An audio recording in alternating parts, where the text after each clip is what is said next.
Semuanya, perkenalkan nama saya Immanuel Firmansyah. Jadi di sini saya akan menjelaskan mengenai reaksi esterifikasi dan transesterifikasi pada senyawa organik. Jadi esterifikasi dan transesterifikasi di sini ada kesamaan, mengingat kedua reaksi akan membentuk senyawa ester. Tapi yang membedakan di sini adalah bahwa esterifikasi dia mensintesis langsung senyawa ester dari reaksi dengan gugus alkohol dengan senyawa karboksilat. Sedangkan transesterifikasi ini kita memodifikasi senyawa ester yang sudah ada menjadi senyawa ester yang baru, ya, dengan mengganti gugus alkoksinya dengan gugus alkoksi yang lain. Jadi ini reaksi umum dari esterifikasi, ya. Jadi ada contohnya juga di sini bahwasanya asam benzoat ya direaksikan dengan metanol dibantu dengan katalis membentuk senyawa ester ya metil benzoat dengan produk akhir sampingnya air. Jadi reaksi esterifikasi ini sebenarnya reaksi bolak-balik. Jadi senyawa ester yang terbentuk dia dapat bereaksi lagi dengan air membentuk reaktan atau dikatakan terjadi reaksi hidrolisis lagi membentuk reaktannya. Nah, esterifikasi juga bisa terjadi intramolekular, artinya terjadi pada molekul itu sendiri. Jadi ada katalis H+ yang memprotonasi gugus karbonil ya pada atom C pertama, menyebabkan terbentuknya muatan positif di sini, sehingga ikatan pi-nya putus untuk menstabilkan muatan. Oksigen ya pada atom C kelima memiliki pasangan elektron bebas yang mampu berikatan dengan ion karbonium pada atom C pertama, sehingga terbentuklah nanti senyawa yang kita sebut sebagai lakton. Nah, jadi dia bekerja terbaik ya pada cincin cincin C5 atau C6.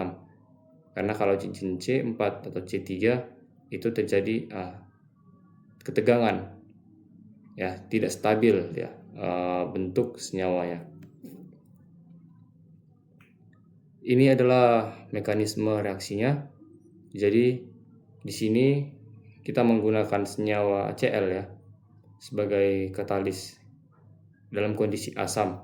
Jadi nanti akan step pertama itu protonasi, pembentukan ikatan OH pada gugus karbonil, sehingga menyebabkan muatan atom O akan bermuatan positif, ikatan pi-nya lepas ya, bergeser ke arah oksigen, menyebabkan terbentuknya intermediate, tetrahedral intermediate yang pertama ya. Jadi nanti ada ini dari atom C yang bermuatan positif akan diserang alkohol ya sebagai nukleofil. Jadi nanti terbentuk ini tetrahedral intermediate yang pertama. Kemudian step ketiga adalah deprotonasi. Jadi nanti atom O yang pada alkohol tadi ya akan terjadi pemutusan ikatan OH di sini. Jadi atom ion proton akan ditangkap oleh HCl. Jadi Cl di sini merupakan basa lemah. Step keempat ada protonasi. Gugus atom O yang berada di sini akan diprotonasi oleh HCl lagi ya. Tadi kan sudah terjadi protonasi pada pertama. Step keempat akan terjadi protonasi lagi membentuk pembentukan ikatan OH ya.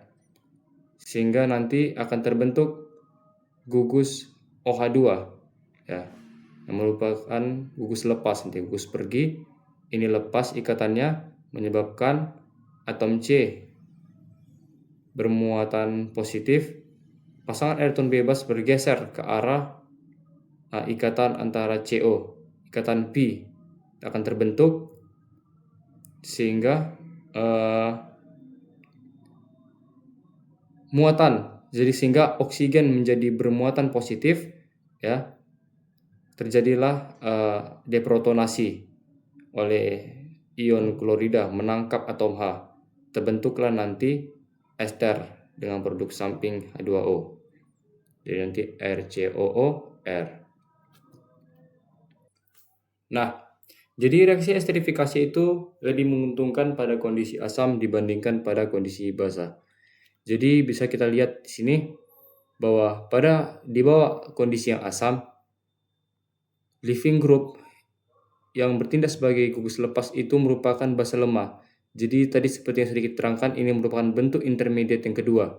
Terjadi pelepasan gugus di sini, ya, HOH2.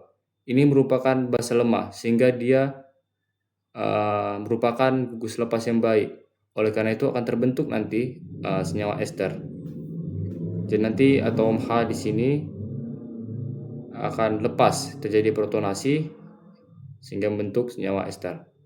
Tapi pada kondisi yang basa akan terjadi reaksi asam basa. Jadi ada gugus alkoksida di sini yang merupakan basa kuat akan mengakibatkan terjadinya deprotonasi pada karboksilat sehingga terbentuklah nanti karboksilat, kemudian terjadi reaksi adisi, ya, penambahan gugus RO pada karboksilat. Nah, agar terbentuk senyawa ester harus O2- harus lepas. Akan tetapi O2- ini sifatnya merupakan basa kuat, dia bukan basa lemah, sehingga sangat buruk sebagai gugus lepas. Oleh karena itu, reaksi esterifikasi pada kondisi basa yang terbentuk bukanlah senyawa ester, tapi justru sabun dan reaksi saponifikasi yang justru terjadi, bukan reaksi esterifikasi. Oke, kita masuk pada pembahasan selanjutnya mengenai reaksi transesterifikasi. Jadi reaksi transesterifikasi itu adalah reaksi modifikasi senyawa ester menjadi ester yang baru.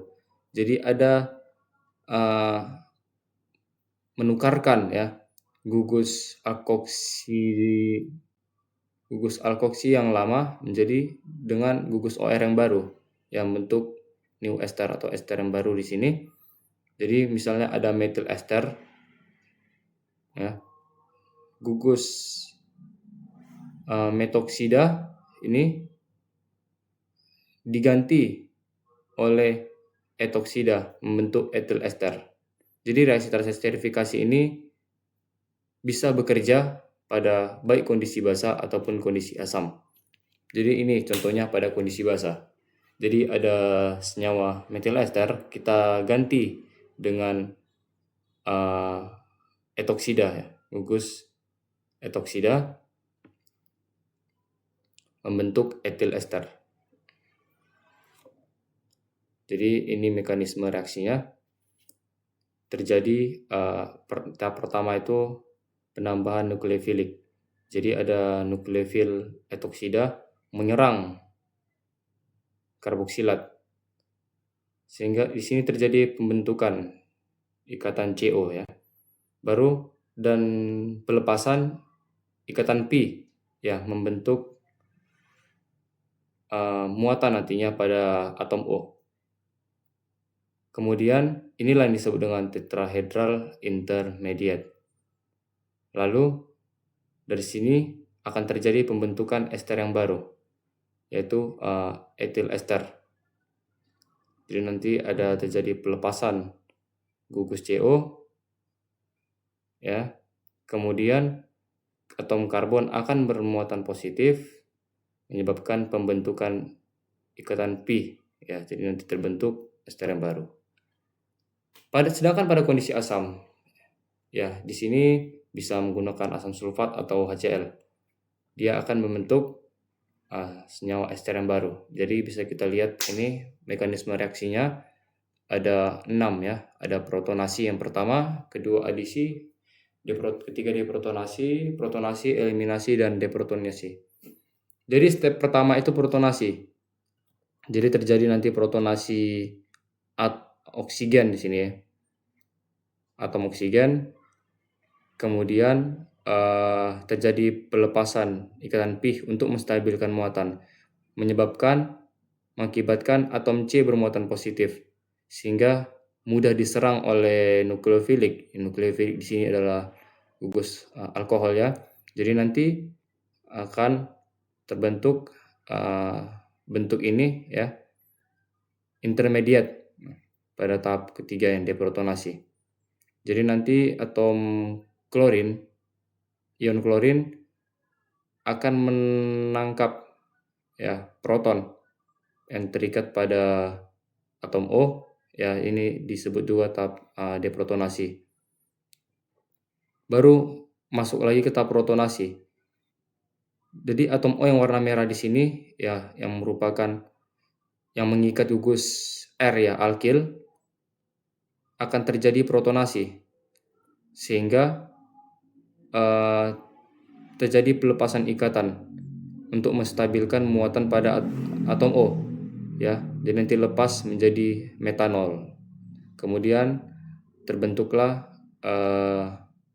senyawa ester yang baru ya. Jadi nanti metanol lepas, kemudian pasangan elektron bebas membentuk ikatan pi ya dengan atom C, sehingga terbentuklah nanti ada muatan positif di sini. Terjadi deprotonasi atom H, jadi membentuk ester yang baru.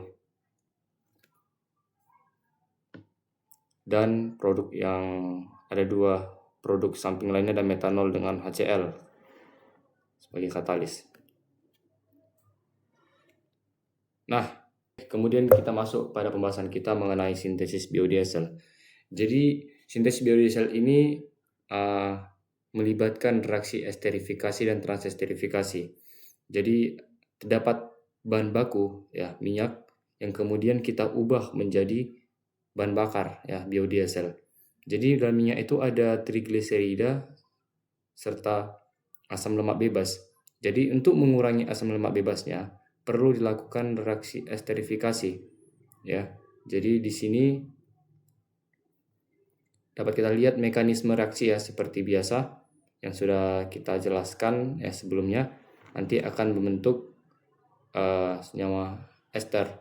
Dalam hal ini disebut sebagai fatty acid methyl ester atau biodiesel.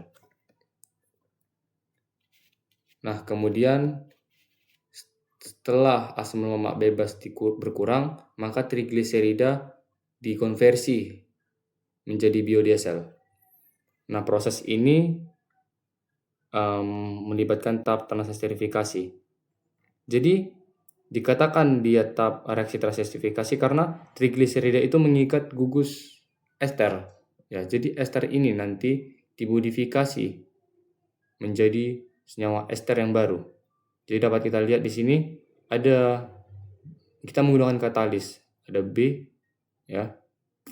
Jadi nanti akan katalis basa ini akan mendeprotonasi alkohol ya, sehingga terbentuklah ini metil OH ya, berarti metanol. Jadi nanti akan mendeprotonasi metanol membentuk metoksida. Jadi metoksida menyerang gugus ester ya, menyebabkan terjadinya pelepasan ikatan pi ya, bergeser ke arah atom O, membentuk muatan nanti di sini negatif. Kemudian muatan negatif akan membentuk ikatan pi untuk menstabilkan ya. Lalu putuslah ikatannya membentuk metil ester. Nah, jadi nanti terbentuklah muatan pada atom O ya, yang kemudian terjadi protonasi yang membentuk gugus alkohol. Begitu juga step yang sama terjadi untuk kedua gugus ester yang tersisa, sehingga nanti terbentuklah gliserol ya, dengan produk utamanya biodiesel, atau ini tadi fatty acid methyl ester atau disingkat FAME.